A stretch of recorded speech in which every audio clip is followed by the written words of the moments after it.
Praise the lord. ఈ రోజున మీకు ఒక చిన్న సలహా ఇవ్వాలని ఆశపడుతూ ఉన్నాను. ఇంతకీ ఏమిటి ఆ సలహా అంటే, ఎంత కష్టం వచ్చినా సరే దేవుణ్ణి దూషించొద్దు. ఏంటిది?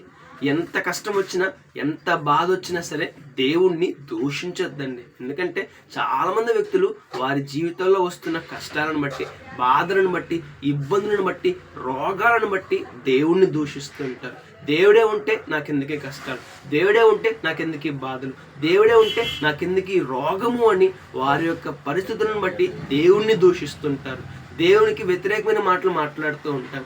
దేవునిపై ద్వేషాన్ని కనపరుస్తూ ఉంటారు. గమనించాలి, దేవుడు కారణం లేనిదే ఏది చేయరండి.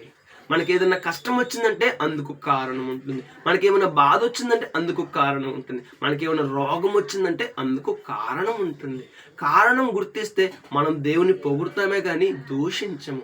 ఒకసారి ఆలోచన చేద్దాం. మన పరిస్థితికి గల కారణాన్ని వెతుకుదాం, అన్వేషిద్దాం, దేవునికి ప్రార్థన చేద్దాం, దేవుని ఉద్దేశాన్ని తెలుసుకుందాం, ఆ ప్రకారంగా ముందుకు సాగుదాం. అంతేకాని మనకు కష్టం వచ్చింది, బాధ వచ్చింది, రోగం వచ్చిందని చెప్పి దేవుణ్ణి దూషించడం మొదలు పెడితే రేపటి దినాన మనమే నష్టపోతామండి. ఒకసారి ఆలోచన చేద్దాం. దేవునికి ఉన్న కారణాన్ని గుర్తిద్దాం, దేవుడు చెప్పినట్టుగా జీవిద్దాం. రేపటి దినాన శ్రేష్టమైన ఆశీర్వాదాన్ని పొందుకుందాం. గమనించాలి, దేవుణ్ణి దూషించే కార్యాన్ని ఎంత మాత్రమును చేయొద్దండి. ఎందుకంటే రేపటి దినాన ఇబ్బందులు పొందే ప్రమాదం ఉంది. May God bless you.